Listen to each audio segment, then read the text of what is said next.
Hello दोस्तों, स्वागत है आप लोग का द संडे शो में। बेसिकली इसमें हम क्या करने वाले उसकी बात करेंगे और उसके बाद हम दोस्तों करंट अफेयर स्टार्ट करेंगे क्योंकि वीडियो थोड़ा सा लंबा होने वाला है ना। तो देखो इसमें हम क्या करेंगे, पूरे वीक का जो करंट अफेयर रहेगा, राइट, मंडे टू सैटरडे तक का, वो सारा का सारा हम लोग इसमें कवर करने वाले हैं, है ना। ठीक है, तो ये हर वीक आया करेगा जब 4 वीक के हो जाएंगे, मतलब मंथ बाई मंथ इसको हम कंपाइल करके एक मंथली मैगजीन भी हम लोग इसको बना दिया करेंगे। ठीक है, तो इससे फायदा क्या रहेगा कि आपको पूरे वीक का दोबारा से वीडियो नहीं देखना पड़ेगा, है ना। एक बार ये वीडियो देख लीजिए, दोबारा रिवीजन हो गया। तो अगर आप मेरा वीडियो डेली फॉलो कर रहे हो तो सपोज करो कि आपने मंडे टू सैटरडे तक आपने वीडियो देखी, राइट। संडे को मंडे से लेकर सैटरडे तक का पूरा फिर से रिवीजन हो जाएगा। उसके बाद क्या होगा, जब मंथली हम लोग वीडियो कंपाइल करके निकालेंगे तो उसमें जब एक बार और आप देख लोगे 3 बार रिवाइज हो जाएगा, राइट। और बहुत सारी करंट अफेयर आपकी रिवाइज होती है, रिवाइज इन द सेंस बार बार आती हैं, तो उसको हम डिस्कस करते रहते हैं, ऐड करते रहते हैं। ठीक है, तो ये बहुत एक मतलब एक इनिशिएटिव मैंने स्टार्ट किया है। आपको कैसा लग रहा है बताइएगा। वीडियो कोशिश करिएगा लास्ट तक देखने के लिए, कि बहुत सारी इन्फॉर्मेटिव वीडियो एक साथ है। ठीक है, उसमें बहुत सारी चीज़ें मैंने ऐड की हैं, है ना। तो चलो सेशन को स्टार्ट करते हैं, उसके बाद आप लास्ट में बताइए कमेंट करके कि कैसा लगा आपको। ठीक है, तो देखिए आज सबसे पहले हम बात करने वाले दोस्तों क्लासिकल लैंग्वेज की। ठीक है, तो अगर क्लासिकल लैंग्वेज की हम बात करें तो क्लासिकल लैंग्वेज कितने हैं आपको ये पता होना चाहिए, कौन कौन सा है ये पता होना चाहिए, क्लासिकल लैंग्वेज के लिए क्राइटेरिया क्या होते हैं, ये सारी चीज़ें आपको पता होनी चाहिए। तो सबसे पहले बात करो क्लासिकल लैंग्वेजेस क्या होती हैं। बेसिकली ये ऐसी लैंग्वेजेस होती है दोस्तों जिसमें मतलब हम एक धरोहर के रूप में इसको बेसिकली शामिल किया जाता है, जो हमारे government of India, ministry of culture इसको रिकॉग्नाइज करता है। क्लासिकल लैंग्वेज कहते किसको है, जिसकी एज लगभग, मतलब एज कहना है ही एक अच्छा वर्ड है, जिसकी एज लगभग 1500 से 2000 हो। इसका मतलब क्या है कि 1500 से लेकर 2000 वर्षों से ये बोली जा रही हो, है ना। उसी को हम क्लासिकल लैंग्वेज में कंसिडर करेंगे। प्लस इसे कुछ ग्रंथ भी हो लिखे हुए, इस लैंग्वेज में लिखे हुए हों, प्लस इसको एक अच्छा मतलब विरासत माना जाता हो, तभी हम इसको क्या करेंगे, एज ए क्लासिकल लैंग्वेज में कंसिडर करेंगे। ठीक है, इसकी साहित्यिक परंपरा भी रही हो, ये भी कंडीशन होती है। तो क्लासिकल लैंग्वेज चर्चा में क्यों है, क्योंकि दोस्तों 5 नए क्लासिकल लैंग्वेज को ऐड किया गया। और सबसे पहले आप याद रखिएगा, पाली ऐड किया गया अभिधम दिवस पे। तो ये आपको याद रखिएगा, थोड़ा सा इंपॉर्टेंट हो जाता है। ठीक है, तो पाली बेसिकली देखोगे तो ये जनरली बौद्ध धर्म से रिलेटेड आता है ना। तो याद ये कौन कौन से क्लासिकल लैंग्वेज है, तो देखोगे मैंने आपको ये याद करने का तरीका भी बताया था कि अगर आप साउथ की स्टेट देखोगे, ठीक है, तमिलनाडु, केरला, कर्नाटका और आंध्र प्रदेश, इनको देखोगे तो इनके 4 लैंग्वेज आ जाते हैं, जैसे तमिल आ गया, तेलुगु आ गया, कन्नड़ आ गया और मलयालम आ गया। इसकी जस्ट आंध्र प्रदेश से ऊपर ही देखो तो उड़ीसा है, तो यहाँ पे उड़िया भी आ जाएगा। ठीक है, ऐसे ही बचा क्या, संस्कृत। संस्कृत याद रखिएगा, संस्कृत तो ऐसे भी हम मानते हैं बहुत पुरानी लैंग्वेज है, तो संस्कृत इंक्लूड हो जाता है। अभी इससे जस्ट ऊपर बढ़ोगे ना, देखो इधर महाराष्ट्र आ जाता है, कर्नाटक से लगा हुआ इधर महाराष्ट्र आ जाता है, तो मराठी हो गया, राइट। और इधर उड़ीसा से जस्ट ऊपर और थोड़ा सा आओगे, थोड़ा सा और ऊपर, तो यहाँ पे आपको मिल जाएगा पश्चिम बंगाल। तो ये इसमें आप देखोगे बंगाली हो गया, और पश्चिम बंगाल से लगा हुआ है आपका है आसाम, तो आप याद रखोगे आसामी हो जाएगा। ठीक है, आपको दो ही तीन याद करना है, एक तो पाली, एक प्राकृतिक और संस्कृत। ये तीनों लैंग्वेजेस बहुत पुरानी है। ठीक है, संस्कृत, पाली और आपका प्राकृत, ये तीनों सबसे पुरानी लैंग्वेजेस में से एक है। तो ये तीनों तो होंगे ही होंगे, कहीं भी रहेगा, है ना। तो इसको आपको याद करने का तरीका ये है कि आप इसके बॉर्डिंग स्टेट से करके याद रखो, तो आपको लॉन्ग टर्म तक ये याद रहेगा, भूलेगा नहीं। ठीक है, चलो आगे बढ़ते हैं। अब बात करेंगे, देखो भारत रत्न की मैंने आपको बताया था कि इस साल जो भारत रत्न मिला 5 लोग को मिला, इसलिए थोड़ा सा चर्चा में रहा है। ठीक है, किनको किनको मिला है आपको ये याद रखना है। किनको किनको मिला था दोस्तों, कर्पूरी ठाकुर को मिला था, जो लोग बीपीएससी की तैयारी कर रहे होंगे 100% यहाँ से क्वेश्चन पूछा जा सकता है ना। ठीक है, ये 11th chief minister of Bihar थे 2 टर्म्स तक के चीफ मिनिस्टर है, तो टाइम पीरियड देख लीजिएगा इनका, है ना। तो ये थोड़ा सा याद रखिएगा, इन्होंने मतलब बहुत सारी रिजर्वेशन पॉलिसीज इंट्रोड्यूस की गवर्नमेंट जॉब में, इसके लिए इनको भारत रत्न मिला गया। ठीक है, तो ये याद रखिए, ये आप एग्जाम पॉइंट ऑफ व्यू से थोड़ा सा इंपॉर्टेंट है, जो लोग बीपीएससी की तैयारी कर रहे होंगे, मतलब ओवरऑल तो इंपॉर्टेंट है, बट बिहार के लिए थोड़ा सा इंपॉर्टेंट हो जाता है। फिर एल के अलवानी को मिला था, पीवी नरसिम्हा राव, चरण सिंह को मिला, फिर M S Swaminathan, green green revolution के जनक इनको बोला जाता है ना। तो ये याद रखिएगा, ये भी इंपॉर्टेंट पर्सन है। ठीक है, इंपॉर्टेंट तो सभी है, बट मोस्ट इंपॉर्टेंट की बात करें तो ये दो ज्यादा इंपॉर्टेंट हो जाते हैं। ठीक है, इस साल 5 लोग को मिला था, जनरली देखो 3 लोग को ही मिलता है, लेकिन एक्सेप्शन 2 बार हो चुके हैं, मैंने आपको बताया भी था पहले। ठीक है, और अच्छा एक चीज़ और याद रखिएगा कि इस ये मतलब ऐसा नहीं कि बस भारत के लोग को मिलेगा, बाहर के लोगों को भी दिया जा सकता है। ठीक है, इसके रिगार्डिंग मैंने आपको पहले भी डिस्कस किया है कि इनके सेक्टर में दिया जाता है। इसकी बात कर लेते हैं, आर्ट के, लिटरेचर के, साइंस के, पब्लिक सर्विस के।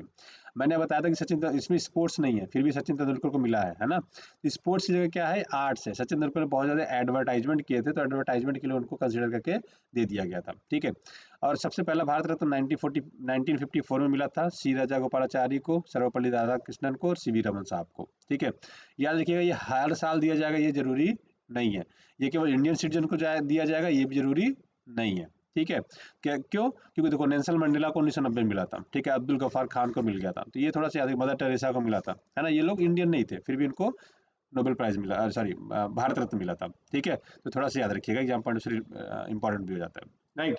चलो अब ये याद रखेंगे बस, इसमें लगभग लगभग सारी चीजें। अच्छा एक चीज और याद रखिएगा, आर्टिकल हमारे संविधान का जो आर्टिकल 18 है, 18(1), वो कहता है कि आप इनटाइटल नहीं कर सकते, मतलब आप अपने नाम के आगे ऐसे नहीं ला सकते कि मान लेते हैं आपका नाम रोहित है, राइट, तो आप नहीं लिख सकते कि भारत रत्न रोहित कुमार, राइट, ऐसे आप अपना नाम नहीं लिख सकते हो, है ना, ये टाइटल आपको लगाने का अधिकार नहीं रहेगा, इतना याद रखिएगा।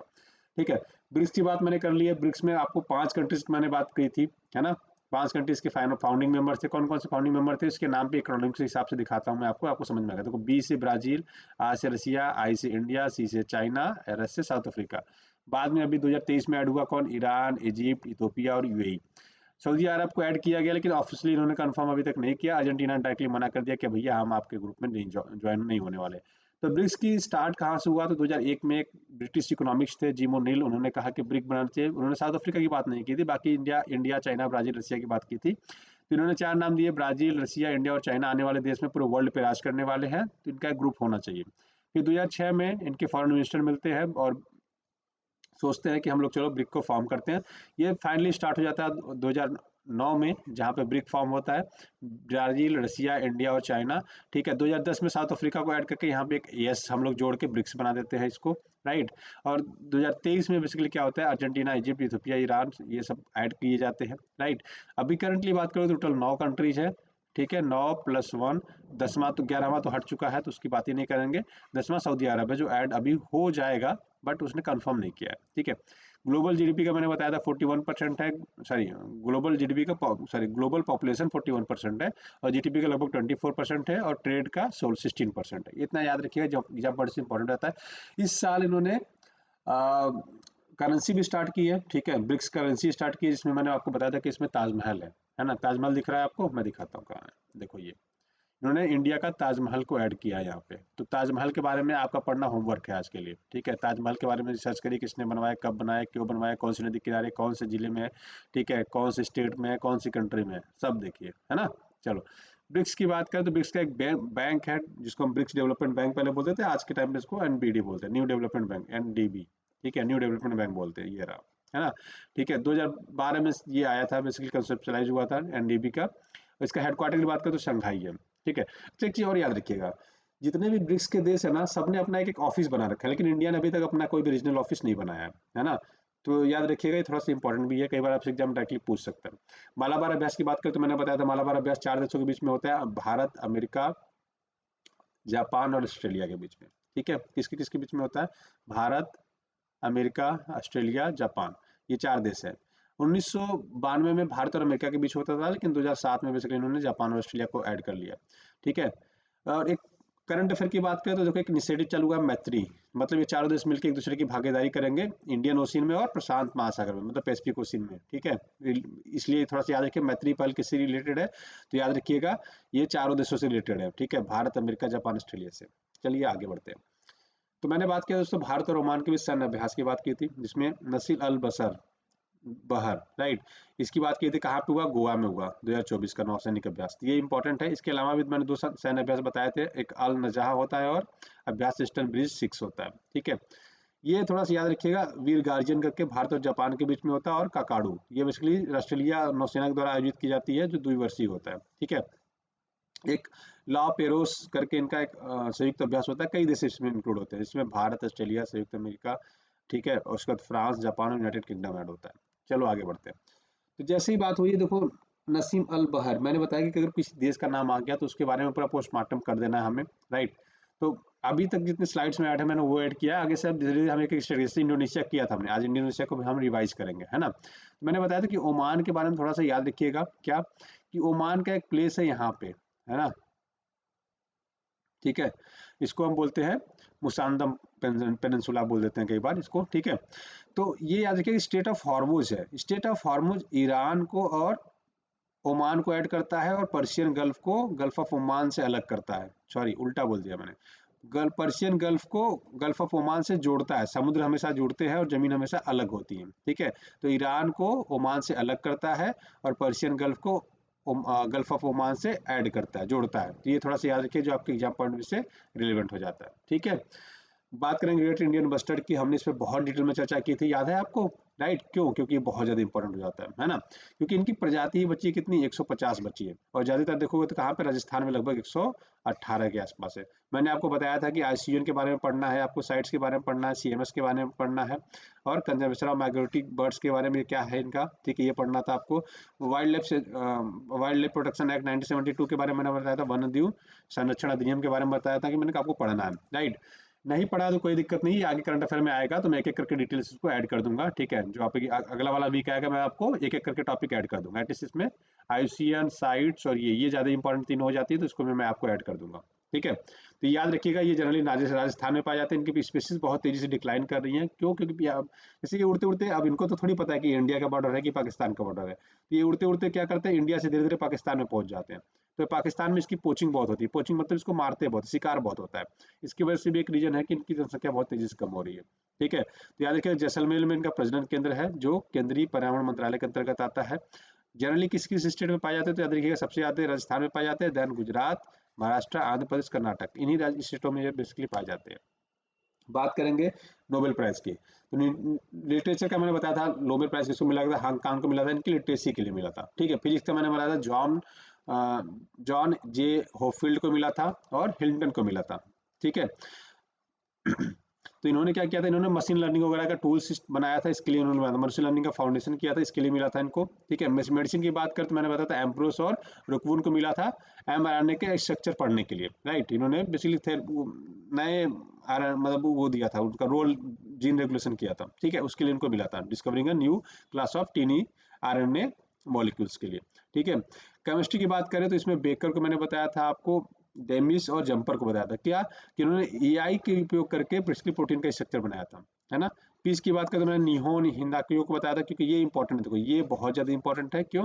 क्योंकि इन्होंने एवोल्यूशन ऑफ न्यूक्लियर वेपन्स के लिए मतलब बहुत काम किया है, राइट। ये जापान की एक ऑर्गेनाइजेशन, नॉन एनजीओ है, नॉन प्रॉफिट ऑर्गेनाइजेशन है, राइट।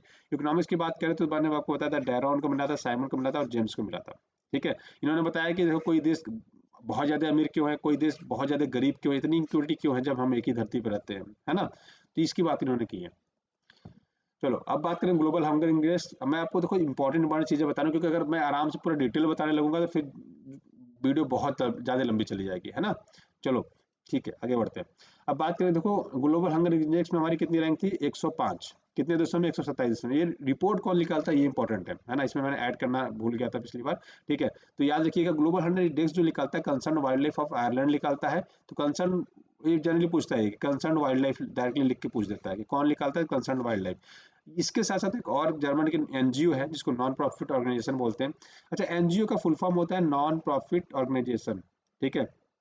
अभी एनजीओ क्या करते हैं, ठीक है। एनजीओ क्या करते हैं दोस्तों, ये एनजीओ जो होते हैं बेसिकली क्या करते हैं कि पैसे के लिए काम नहीं करते हैं, मतलब किसी एक कॉज के लिए काम करते हैं, मतलब कोई चीज एक अच्छा करने के लिए काम करते हैं, इनको पैसे से लेना देना नहीं होता। पैसे लेना देना सेंस कि प्रॉफिट के लिए काम नहीं करते कि जी मैं ये करूंगा तो मेरे को इससे प्रॉफिट होगा, नहीं, इसके लिए नहीं करते हैं, ठीक है। पैसे के लिए नहीं करते बेसिकली, है ना, अच्छे कॉज के लिए करते हैं, ठीक है। तो याद रखिएगा, ये है आपका वेल्ट हंगर हिल्फे, राइट। प्रोनाउंसिएशन अलग हो सकता है जर्मन में, जर्मन की थोड़ी सी अलग है, ठीक है। तो याद रखिएगा, बेसिकली ये जनरली आपसे यही पूछता है कंसर्न वाइल्ड लाइफ कौन सा रिपोर्ट निकालता है। तो याद रखिए, ग्लोबल हंगर इंडेक्स निकालते हैं, जिसमें भारत की रैंक कितनी थी, 105 थी। ये इंपॉर्टेंट भी है, क्योंकि हम बहुत ज्यादा आजकल डेवलपमेंट की बात करते हैं, विकास की बात करते हैं, लेकिन कहीं दिखता नहीं है, क्यों? क्योंकि ग्लोबल हंगर इंडेक्स में हमारी रैंक और दिन प्रतिदिन खराब होती जा रही है, ठीक है।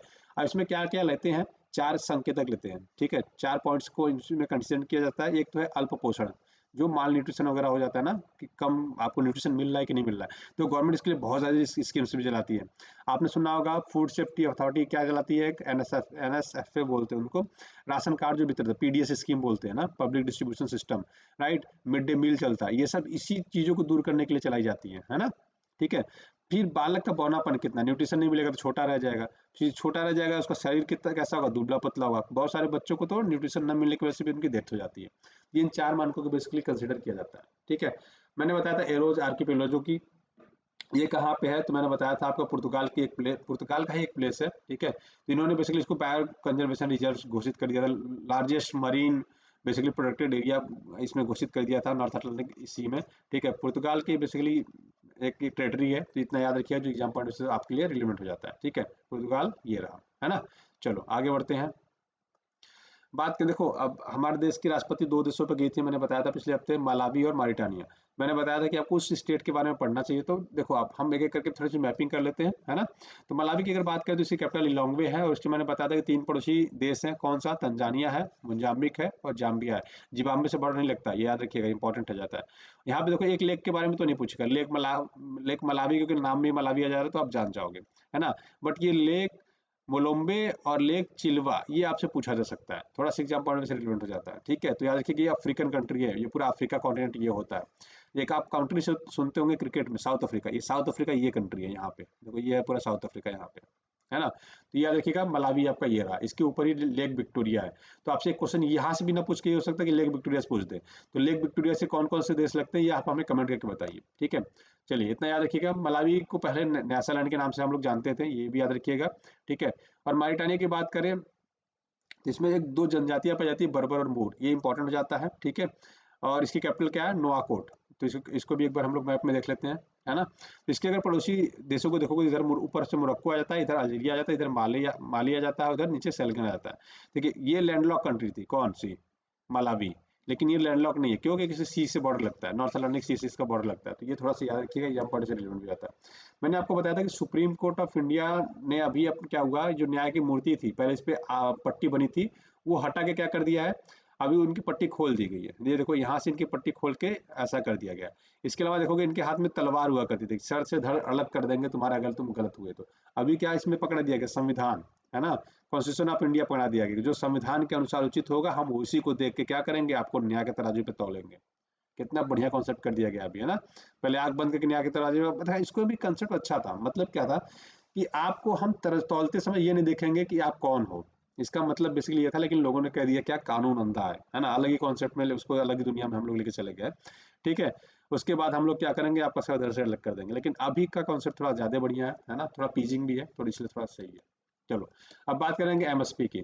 मिनिमम सपोर्ट प्राइस क्या है, मिनिमम सपोर्ट प्राइस ये होता है कि अगर आपने कोई फसल उगाई है तो गवर्नमेंट आपको मिनिमम इतना रुपया तो देगी ही देगी, है ना। आप कहीं भी अपना सामान मत बेचिए, आप जाके सरकार को बेच दीजिए, सरकार आपको इतना मिनिमम पैसा देगी। तो अभी कुछ प्राइसेस हाइक किए गए हैं, ठीक है। रबी की क्रॉप के लिए तो 150 130 200 ऐसे किए गए, तो ये आपको ये करंट वाला याद रखना है ना, कितना है, ठीक है। बीट में याद रखिएगा 2275 है, 1850 आपका बार्ले में है, ग्राम में आपका 5440 है, ठीक है। मसूर में आपका 6425 है, मस्टर्ड में आपका 5650 है, और सर आपका सेफ्लॉवर में 500 5800 है, ठीक है। इतना याद रखना है आपको। अब बात करेंगे नागरिकता अधिनियम की धारा 6 की। आपको पता है कि मैंने डिस्कस किया था कि असम के लोगों ने कह दिया कि भैया हम इनको नागरिकता नहीं देंगे, है ना। जो लोग बेसिकली अलग अलग देश जगहों से, खासतौर पे बांग्लादेश से जो लोग भाग के आ रहे हैं उनको हम नागरिकता नहीं देंगे। तो हुआ क्या था कि 1955 के बाद, जब आपको पता है बांग्लादेश आज़ाद हो रहा था, उससे पहले लड़ाई चल रही थी ना, तो बहुत सारे बांग्लादेशी क्या कर रहे थे, यहाँ से बांग्लादेश से निकल के ये लोग आसाम में घुस रहे थे, ठीक है। तो एक आसाम अकॉर्ड आता है, तो आसाम अकॉर्ड में क्या लिखा गया, आसाम अकॉर्ड में ये लिखा गया कि 1 जनवरी 1966 तक जो भी बांग्लादेश के लोग भारत में घुस गए हैं उनको तो चलो हम नागरिकता दे देंगे, उनको मान लेंगे चलो तुम भारत के पार्ट हो गए हो, ठीक है, ये हम कर देंगे। लेकिन 1 जनवरी 1966 और से लेके 25 मार्च 1971 के बीच में जो आएगा उसको हम नहीं मानेंगे। मतलब तुमको नागरिकता तो देंगे लेकिन तुम वोटिंग नहीं कर सकते हो, तुम यहाँ पे राशन कार्ड पीडीएस स्कीम का बेनिफिट नहीं ले सकते हो, है ना, पीडीएस वगैरह आपको नहीं मिलेगा यहाँ पे। तो ये सारे बेनिफिट्स को यहाँ पे ऐड करके बोल दिया गया कि आपको ये सारी चीज़ें यहाँ पे नहीं मिलेंगी। तो इसको लेके चर्चा भी, तो भैया जब इनको आप अधिकार दे रहे हो, नागरिक बना रहे हो, लेकिन आप कह रहे हो कि आपको तुमको वोट नहीं करने का अधिकार मिलेगा, इसमें तुम्हारे बच्चों को भी नहीं मिलेगा, ठीक है, पीडीएस भी नहीं मिलेगा तुमको। तो ये सारी चीज़ें थोड़ी सी उन्होंने कहा कि ये तो यार उल्लंघन है, हमारे आर्टिकल 14 का भी उल्लंघन है। सुप्रीम कोर्ट ने कहा नहीं, क्योंकि ये दूसरे देश के नागरिक थे, राइट, और वो असम अकॉर्ड जो बना है वो वैलिड है, उसमें कोई दिक्कत नहीं है। अगर इसमें है कि ये लोग जो बाद में आए हैं, ठीक है, उनको देखो एक 25 मार्च 1971 के बाद जो लोग हैं उनको नागरिकता तो नहीं मिलेगा, 100% नहीं मिलेगा। लेकिन उन्होंने कहा कि देखो 1966 से पहले देखो, अब ऐसा है यहाँ पे मैं मतलब लिख के ज़्यादा बढ़िया समझ में आएगा, ठीक है। 1966, 1971 और 1947, देखो 47 से पहले तो आप भारत में थे तो भारत के नागरिक रह जाओगे, चलो 1950 में लेते हैं। फिर संविधान लागू होने के पहले तक अगर आप भारत में रह रहे हो तो आपको भारतीय नागरिक हो जाएंगे, लेकिन लागू होने के बाद अगर भारत में आए तो उन्होंने कहा कि जी 66 तक अगर आप आ गए हो इंडिया में तब भी हम आपको नागरिकता देंगे, लेकिन 66 से 71 में आए हो, ठीक है, इस बीच में आए हो तो आपको नागरिकता देंगे, सिटीजनशिप तो मिलेगा, लेकिन आपको राशन नहीं मिलेगा, आपको वोटर आईडी नहीं मिलेगा, ये सारी चीज़ें आपको नहीं मिलेगी, आपको वोट वोट देने का अधिकार नहीं मिलेगा इस पीरियड में जो आए हैं। इसके बाद आएंगे तो कुछ नहीं मिलेगा, ठीक है, ये बेसिकली कहा गया है। इतनी बेसिक चीज़ें आपको याद रखनी है जो एग्जाम्पल से रिलेवेंट है। बात करेंगे नोट टू की, तो बेसिकली ये क्या है, national organ tissue transplant organization है, ठीक है। इसमें क्या होता है, जैसे आपने सुना होगा ब्लड बैंक का नाम, है ना, ऐसे ही होता है, ब्लड बैंक जैसे होता है वैसे होता है आई बैंक। तो बेसिकली क्या किया जाता है इसमें, कॉर्निया को एक मतलब स्टोर किया जाता है, ठीक है। तो इसमें लगभग आंखें और कॉर्निया को एक स्टोर किया जाता है, तो इसी को हम बोलते हैं आई बैंक, या इसको हम बोलते हैं नेत्र बैंक के नाम से जानते हैं, ठीक है। ये किस मिनिस्ट्री के अंदर आता है, याद रखिएगा, ministry of health and family welfare के अंदर आता है, तो थोड़ा याद रखिएगा। और ये डिपार्टमेंट किसके अंदर आएगा, याद रखिएगा, आपका ministry of health and family welfare of government of India के अंतर्गत आता है। थोड़ा एग्जाम पॉइंट से रिलेवेंट हो जाता है ना, क्योंकि ये लोग एक डेटाबेस बनाना चाह रहे हैं, सेंट्रलाइज्ड बैंक सिस्टम बनाना चाह रहे हैं कि अगर देश में किसी को कहीं भी जरूरत पड़े और कहीं पे ज़्यादा पड़ा हुआ है तो हम वहाँ से उसको ट्रांसपोर्ट करके उनके पास जिसको नीडी है वहाँ तक पहुँचा सके। इसलिए गवर्नमेंट कह रही है कि जितने भी ये बैंक है मिनिमम आपको 50 आंखें रखनी है और 100 कार्निया रखना है एक वर्ष में, ठीक है, मतलब इकट्ठा करना है आपको इतना कम से कम, ठीक है। तो इसलिए थोड़ा सा इंपॉर्टेंट हो जाता है, तो याद रखिएगा। इसकी हम लोग चर्चा कर लिए हैं। अब बात करें तो इंडोनेशिया की, मैंने बताया था कि आपको इंडोनेशिया अगर किसी कंट्री की बात है तो आपको क्या क्या पढ़ना होता है, वो सारी चीज़ें मैंने इसमें ऐड की है ना। तो सबसे पहले बात करें, देखो इंपॉर्टेंट इवेंट क्या है कि इंडोनेशिया और इंडिया के रिलेशन को 75 साल पूरे होंगे, ठीक है। दूसरा करंट इवेंट क्या है, कोरोवाई ट्राइब, क्या था ये, क्योंकि इसमें ये कहा जाता है कि ह्यूमंस को खाते, ह्यूमंस के मांस भी खाते हैं, है ना।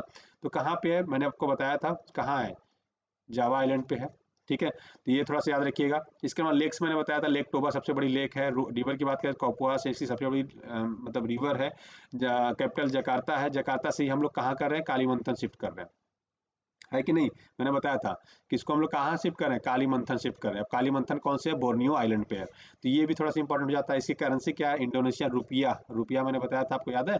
इसकी नेबरिंग कंट्री की बात करें तो लैंड से जो बॉर्डर लगता है, जो जमीनी सीमा लगती है, Papua New Guinea, east timer और मलेशिया से बॉर्डर लगता है। अगर आप बात करोगे समुद्री सीमाओं की तो सिंगापुर, फिलीपींस और वियतनाम और पलाऊ और ऑस्ट्रेलिया से लगता है, ठीक है। इंपॉर्टेंट प्लेसेस कौन से है, जकार्ता है, सुमात्रा है, जावा है, बाली है, लोम्बोक है और कालीमंथन। कालीमंथन मैंने बताया क्या न्यू कैपिटल होने वाली है। माउंटेन की बात करें तो माउंट राउग, इल्बू, ठीक है। और ये देखो ये सब जितने माउंटेन है ना वहाँ पे देखो वल्केनो भी आते हैं, तो आप पाएंगे कि जो माउंटेन के नाम होते हैं वो जनरली वल्केनो के भी नाम हम बोल देते हैं, ठीक है। तो याद रखिएगा थोड़ा सा, क्योंकि रुआग में बेसिकली क्या हुआ था, अभी कुछ दिन पहले ही इसमें वल्केनो इरप्ट हुआ था, तो इसलिए इंपॉर्टेंट है। सुलावेसी आइलैंड पे है बेसिकली ये, ठीक है। तो इंडोनेशिया के ईस्टर्न साइड में ये है, ठीक, उसको भी हम देखेंगे आगे चल के। स्टेट ऑफ मलक्का की बात करें तो स्टेट ऑफ मलक्का आपके इंपॉर्टेंट हो जाता है, जो आपका किसके किसके बीच में है, मलेशिया और इंडोनेशिया के बीच में आ जाता है, ठीक है। एक्सरसाइज हम दो करते हैं, समुद्र शक्ति, यानी कि शक्ति मैंने बताया था किसके बीच में है, मैरी टाइम। देखो समुद्र के नाम आ गए तो मैरी टाइम बेसिकली हमारी हो जाएगी, मतलब नेवी हो जाएगी।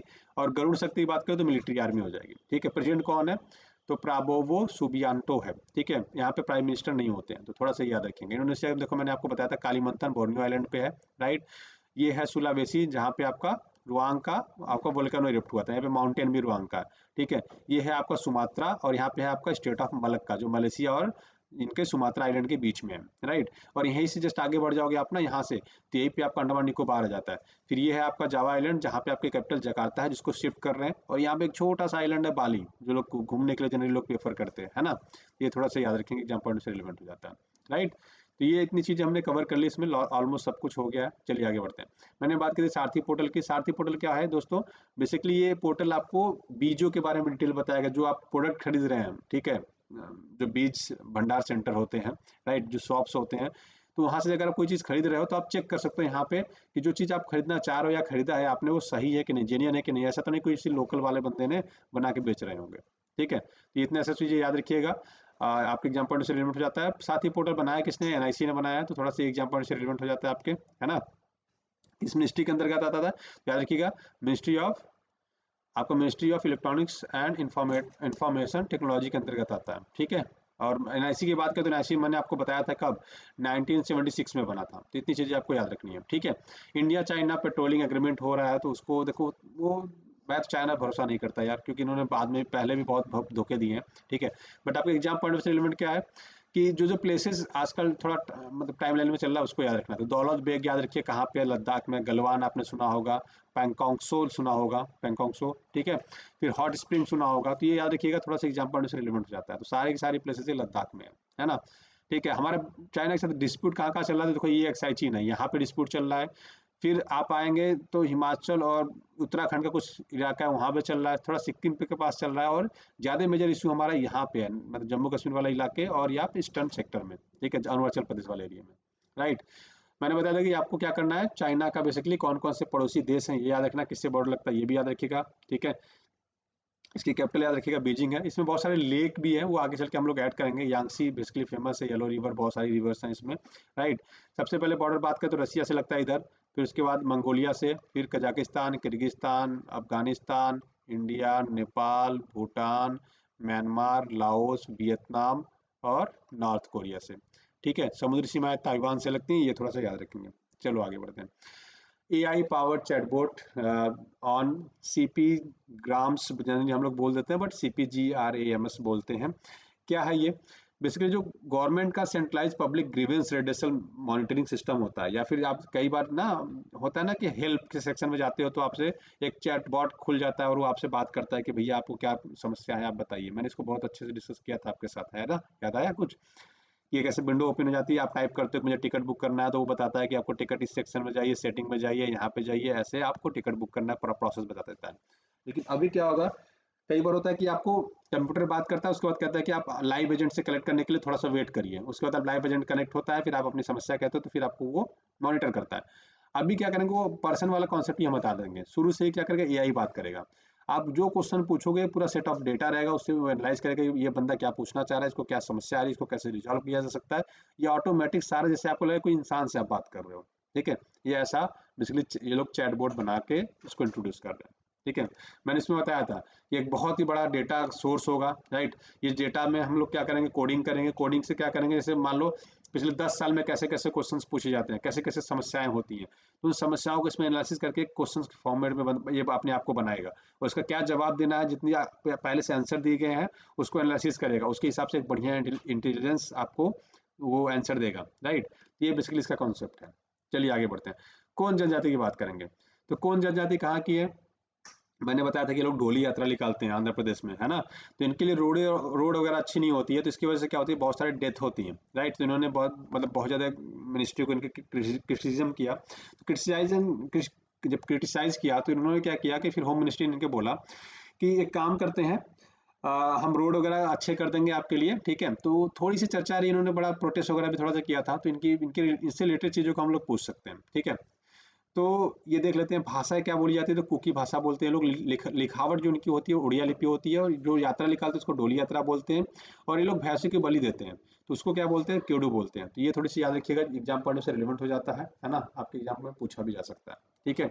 अब बात करेंगे गैलेथिया खाड़ी की। गैलेथिया की खाड़ी कहाँ पे है दोस्तों, तो याद रखिएगा गैलेथिया खाड़ी मैंने बताया था अंडमान निकोबार के पास में है, राइट। तो ये आपसे पूछा जा सकता है, जो एग्जाम पॉइंट से रिलेवेंट हो जाता है। इसको हमने 13वां बंदरगाह को मेजर पोर्ट के रूप में डेवलप किया है, गलतिया की वे, तो याद रखिए अंडमान निकोबार में, ठीक है। तो इतनी ही रखते हैं। तो आशा करते हैं कि पूरे वीक का आपको करंट अफेयर हो गया होगा। थोड़ा सा वीडियो लंबा हो गया, बट कोई बात नहीं, ठीक है। तो आज के लिए वीडियो में लिए बस इतने रखते हैं दोस्तों। आशा करते हैं वीडियो पसंद आया होगा। पसंद आया तो अपने दोस्तों के साथ लाइक से सब्सक्राइब जरूर करिएगा, और हमें फीडबैक जरूर दीजिएगा कि कैसा लगा, ठीक है। इसमें हम और एडिशन करेंगे, थोड़ी सी आगे चल के वीडियो और लंबी होती चली जाएगी, है ना, क्योंकि अभी मैंने बहुत सारी चीज़ें स्किप की हैं क्योंकि आपने ऑलरेडी पढ़ी हैं, राइट। बट अगर आपको डिटेल में चाहिए तो आप उसके लिए भी कमेंट कर नहीं सर डिटेल में डिस्कस करिए, तो 1 घंटे का हो जाएगा वीडियो, कोई इशू नहीं है, हम लोग डिस्कस करेंगे, है ना। चलिए, तो आज के वीडियो में इतना रखते हैं। वीडियो देखने के लिए बहुत बहुत धन्यवाद दोस्तों, आपका दिन शुभ हो। Thank you so much, have a great day.